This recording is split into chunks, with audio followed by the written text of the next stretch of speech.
warahmatullahi wabarakatuh. Waalaikumsalam warahmatullahi wabarakatuh. Selamat pagi anak semua. Iya. Kabarnya? Baik. Sehat? Sehat. Makan belum? Sudah. Iya, jadi kita hari ini kita kembali belajar SKI ya. Sebelum kita belajar, Bapak pengen cek kehadiran dulu, Bapak dulu ya. Ya, yang pertama Salwa ada, Novita Rizky, Redo Ramadan, Gusti Bayu, Mutia, Aan Alfi, Jesse Olivia,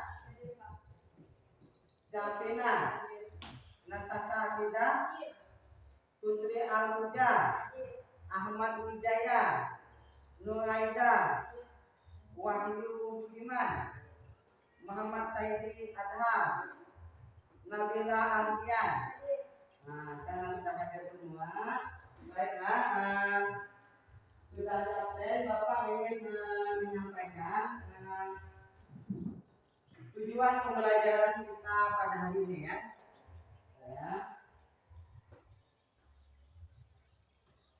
Nah, jadi anak-anak semua, tujuan pembelajaran kita hari ini adalah peserta didik mampu menganalisis substansi dan strategi dakwah Rasulullah SAW. Yang pertama. Yang kedua, peserta didik mampu memahami substansi dan strategi dakwah Rasulullah di periode Mekah. Yang ketiga, peserta didik mampu mengevaluasi substansi dan strategi dakwah Rasulullah periode Mekah. Nah, jadi anak-anak sebelum kita belajar, Bapak ingin menyampaikan adapun profil Pancasila yang ingin kita tanamkan, kita terapkan dalam kehidupan sehari-hari. Yang pertama adalah berakhlak mulia, kemudian berkebinekaan global, mandiri, gotong royong, dan bernalar kritis dan kreatif. Ya, kemudian profil matan dan amalin yang ingin Bapak capai adalah keberadaban, keteladanan, lurus dan tegas, kemudian kewarganegaraan dan kebangsaan, kemudian mengambil jalan tengah, berimbang, kesastraan, musyawarah, toleransi, dinamis, inovatif dan istiqlal. Ya. Nah, jadi selanjutnya ini adalah judul atau pembahasan kita pada hari ini, yaitu mengenai substansi strategi dakwah Rasulullah periode Mekah. Ya, masih semangat? Semangat. Sehat? Sehat. Saya masuk. Jadi sebelum Bapak melanjutkan kepada materi inti kita, Bapak pengen menanya dulu sejauh mana pemahaman kita tentang strategi dakwah Rasulullah. Nanti Bapak langsung bertanya ya, siapa yang rebutan ya. Soalnya gini, pertanyaannya begini, sebutkan strategi dakwah Rasulullah periode Mekah. Rasulullah memiliki dua metode strategi dakwah pada periode Mekah.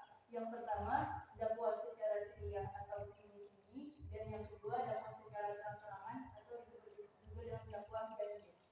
Iya, bagus sekali.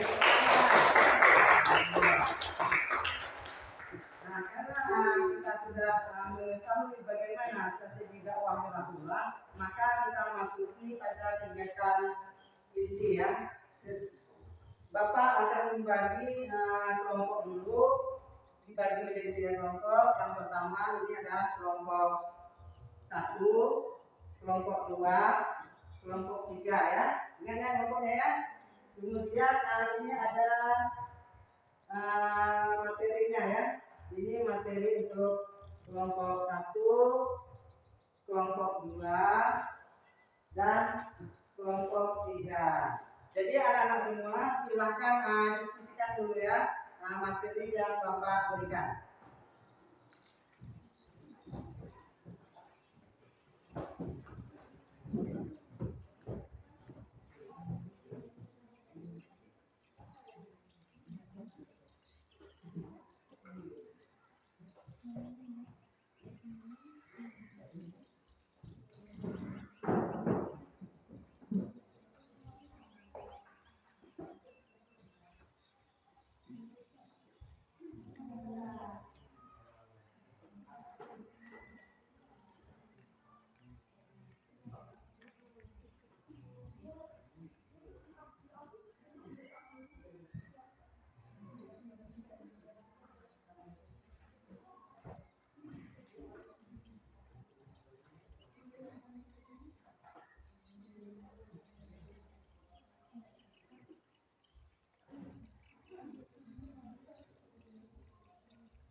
Nah, ini adalah kelakuan Nabi Muhammad SAW di Mekah.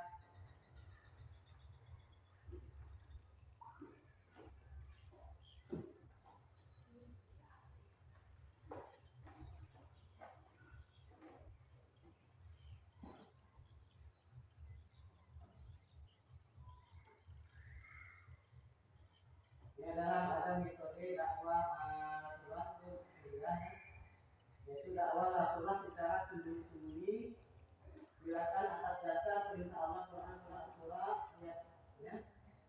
Nah, ini lamanya sembunyi-sembunyi itu 3 tahun ya.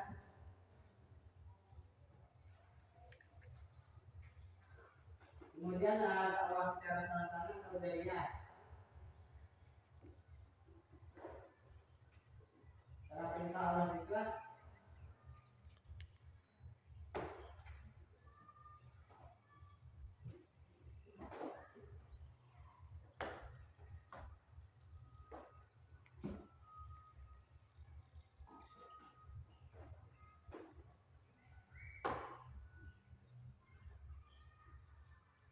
ini ayatnya.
Jadi nanti yang jelas ke Habasyahnya itu Madinah. Nah, Raja satu orangnya mau masuk Islam. Raja satu namanya Raja Najasyi.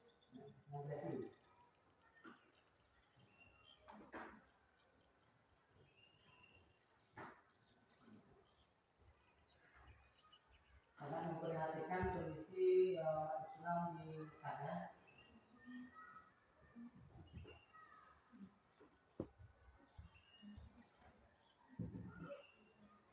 Mereka diboykot, tidak boleh berhubungan dengan penduduk Mekah. Dengan diblokir.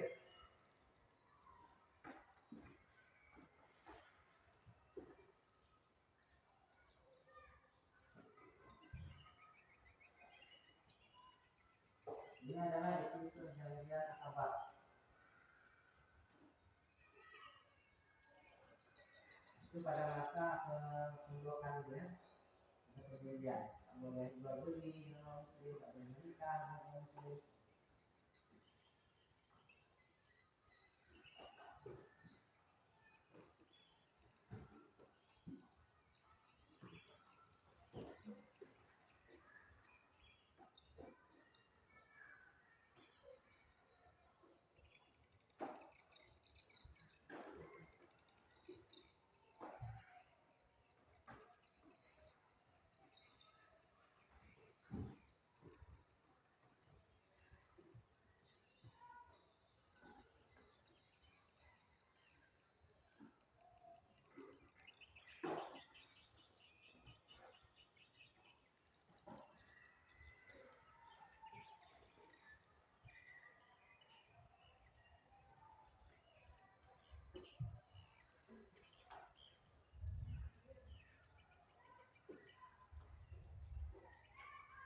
Nah, jadi perjanjian Aqabah itu tentang setelah lama kami makan raya.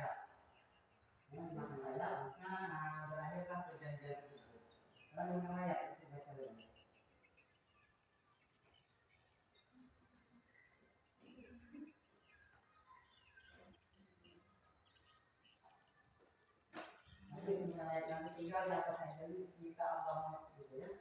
Nama itu adalah gambaran sebagai abang.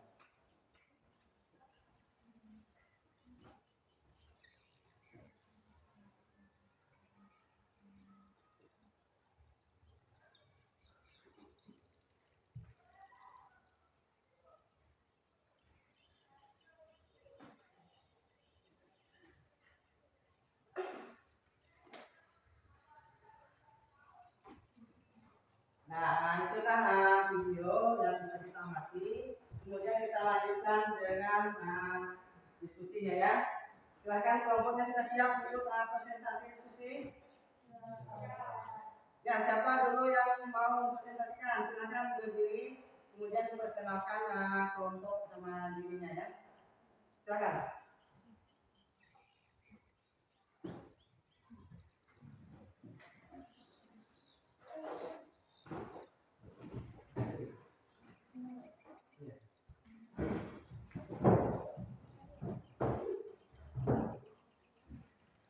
Strategi dakwah Allah periode Mekah. Al menyadari bahwa melalui sabar, ulat kemanut dan tidak bisa dalam melarang maka mengangkat pasti akan mendatangkan pertolongan Allah Subhanahu wa taala. B. Menyadari dan memahami bahwa seorang rasul benar bertugas menyampaikan risalah dari Allah Subhanahu wa taala.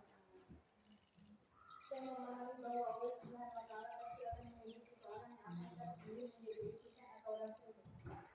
Ini dapat mengambil contoh cara-cara berdakwah yang dilakukan Nabi Shallallahu Alaihi Wasallam, yaitu sangat bijaksana, pandai menggunakan kesempatan yang berharga, dapat menarik perhatian orang tanpa menimbulkan kerumunan. Dapat meladani Nabi Shallallahu Alaihi Wasallam sebagai sifat dan tanda, artinya sikap dan amal perbuatan beliau sehari-hari adalah yang terbaik, terutama dengan kebaikan Islam yang tidak kuat dan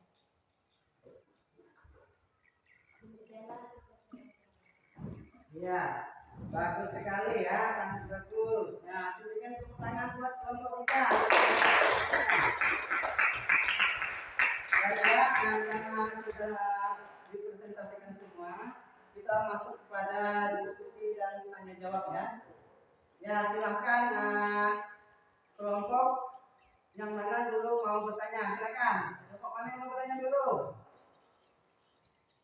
Kelompok yang bertanya. Ya, silakan.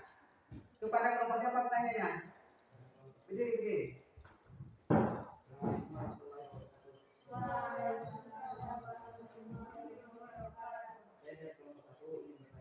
Jelaskan bagaimana reaksi membesar kafir Quraisy terhadap dakwah Nabi secara terang-terangan.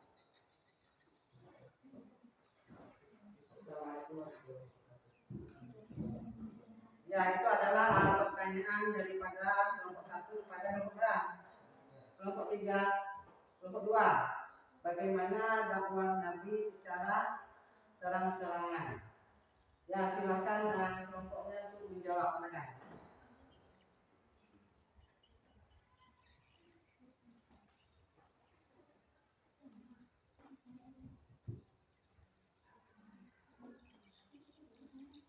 Nah, silakan.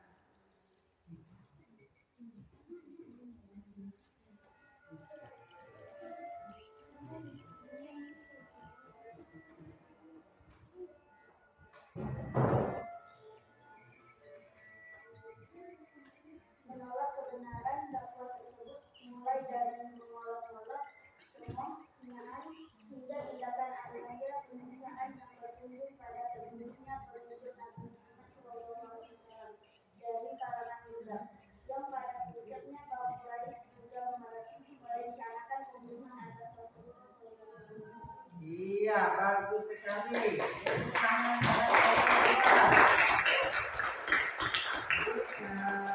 Bisa diulang sebutnya apa jawaban tadi? Yakni menolak kebenaran dakwah tersebut mulai dari mengolok-olok, cemooh, hinaan, hingga tindakan aniaya penyiksaan yang berujung pada terbunuhnya pengikut Nabi Muhammad dari kalangan budak, yang pada puncaknya kaum Quraisy juga merencanakan pembunuhan atas Rasulullah. Nah, jadi semua mendapat Nabi itu mendapat olokan, hinaan, cacian daripada pengusaha Quraisy yang pada akhirnya nanti terjadi penyiksaan. Penyiksaan itu siapa yang disiksa? Bilal bin Rabah. Juga terjadi pembunuhan. Siapa yang dibunuh? Siapa yang dibunuh? Keluarganya mamaknya Yasir ya. Itu dibunuh. Itu adalah syahid pertama dari Islam ya, terbunuh oleh kekerasan kafir Quraisy yang membenci umat Islam. Jadi selain Bilal disiksa, sampai dibunuh dengan batu, dijemur dengan terik panas, sungguh luar biasa. Ya, ya terima kasih untuk kelompok 3 yang sudah menambahkan jawabannya. Mungkin ada yang ingin bertanya lagi, silakan. Silakan. Silakan kelompok 3 bertanya. Kami dari kelompok 3 akan bertanya kepada kelompok 1. Bagaimana keyakinan masyarakat Mekah pada masa Rasulullah SAW? Nah, jadi pertanyaannya kelompok 3, kelompok 1 ya. Bagaimana keyakinan masyarakat Mekah pada masa Rasulullah? Tolong kelompok 1 untuk menjawab, silakan. Assalamualaikum warahmatullahi wabarakatuh. Saya kelompok 2. Pada awalnya mereka menyembah Allah kebenaran Nabi Ismail. Namun seiring berjalannya waktu, keyakinan masyarakat Mekah berada yang membawa akidah Nabi Ismail, perlahan keyakinan bertemu dan kemudian mereka menyembah berhala bernama Lata, Buddha, Hathor, dan lain-lain. Juga jin, hantu, dan roh kemudian leluhur. Iya, sangat baik sekali ya. Kita kasih tepuk tangan untuk kelompok 1 ya. Ada yang ingin mengulang jawabannya dari kelompok lain, mungkin menegaskan lagi. Ada, kalau tidak ada mungkin Bapak yang jelaskan gini. Pada awalnya sepeninggalan Nabi Ibrahim dan Nabi Ismail, penduduk Mekah itu beragama tauhid, masih menyembah Allah. Kemudian seiring berjalannya waktu, ajaran Nabi Ibrahim lama-lama mulai reda, datanglah orang apa namanya yang membawa patung itu siapa? Ya, siapa namanya? Amr bin Tuhan. Jadi itulah yang pertama kali membawa berhala ke Mekah. Selain menyembah berhala, masyarakat kita juga menyembah jin, menyembah roh, menyembah hantu. Gitu ya, itu adalah kepercayaan masyarakat kita. Tapi dari kebanyakan penduduk Mekah itu ada sebagian kecil seperti keluarga Bani Hashim, neneknya Nabi Muhammad itu masih beriman kepada Allah. Ya, seperti ibunya, seperti bapaknya, Abdullah itu beriman kepada Allah. Ya. Nah, untuk selanjutnya ada yang bertanya lagi, silakan.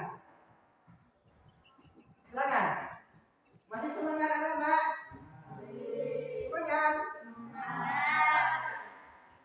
Nah, silakan bertanya. Assalamualaikum warahmatullahi wabarakatuh. Saya dari kelompok 2 ingin bertanya ke kelompok 3. Jelaskan bagaimana sifat-sifat Nabi ketika berdakwah di Mekah yang bisa kita teladani.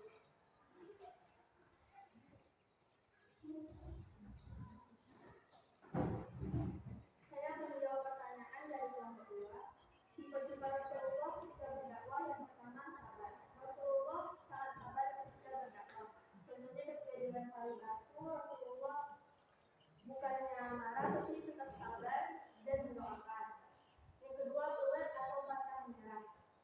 Rasulullah ketika berdakwah tidak berputus asa dan selalu maju. Yang ketiga, lemah lembut. Rasulullah ketika berdakwah melihat banyak kaum kafir yang tidak ingin berdakwah kepadanya, masih lemah lembut dan tidak putus asa. Nah, iya, sangat hebat sekali jawabannya ya. Tepuk tangan untuk kelompok 3.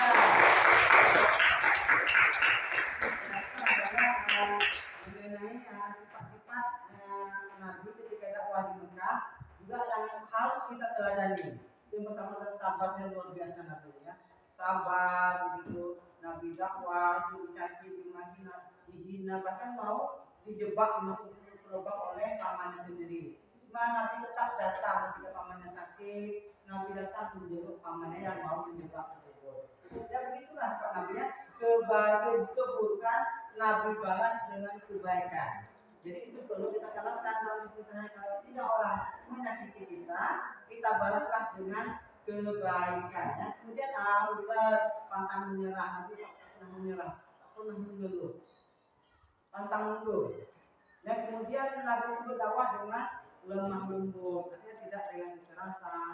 Begitu orang untuk mau menerima Nabi itu tidak, Nabi tetap menerimanya dengan baik, tidak dengan kekerasan. Ya, ya mungkin ada lagi yang ingin ditanyakan? Silakan.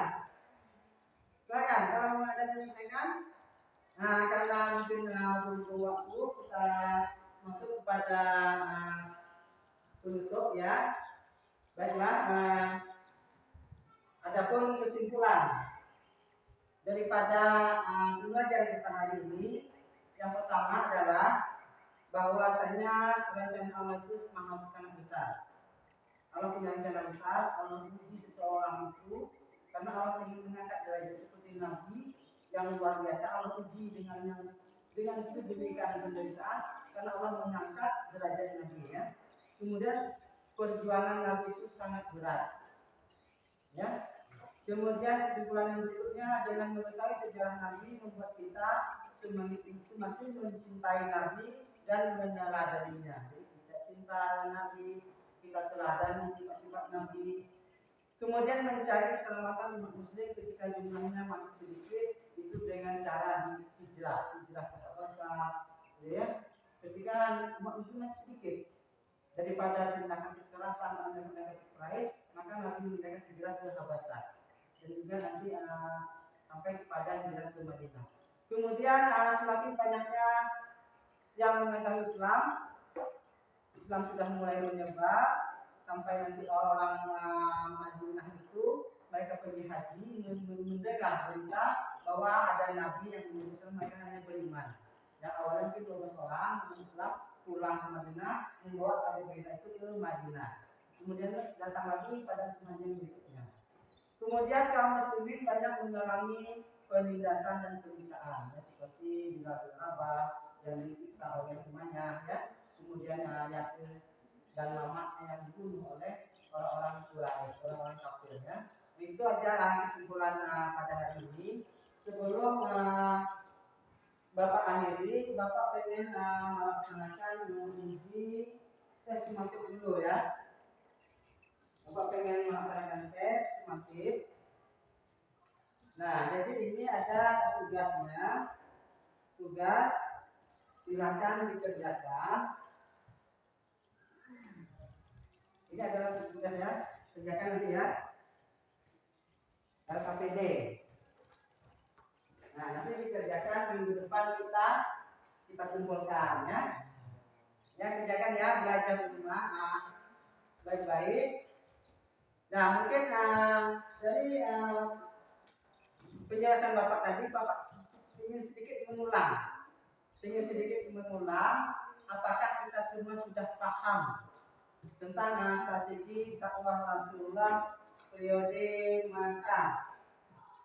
Nah, Bapak pertanyaannya begini, jadi sebutkan masalah-masalah yang dihadapi Nabi ketika dakwah di Mekah yang menyebabkan Nabi itu hijrah ke Madinah. Masalah apa saja yang dihadapi Nabi? Silakan, siapa yang bisa menjawab? Silakan. Ya. Perlakuan yang tidak adil, berbagai kekejaman dan penyiksaan yang kejam kepada kaum muslimin. Nah, itu ya. Bagus sekali ya, beri tepuk tangan.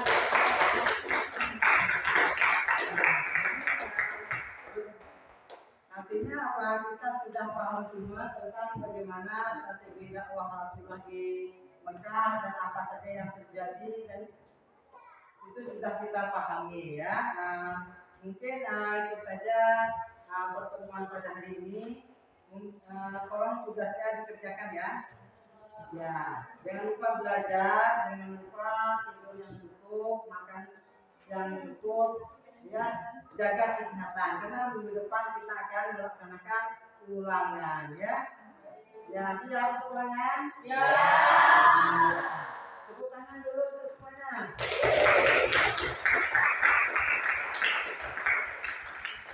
Nah, demikian pertemuan hari ini. Lebih dan kurang Bapak mohon maaf. Wabillahi taufiq wal hidayah. Wassalamualaikum warahmatullahi wabarakatuh. Waalaikumsalam warahmatullahi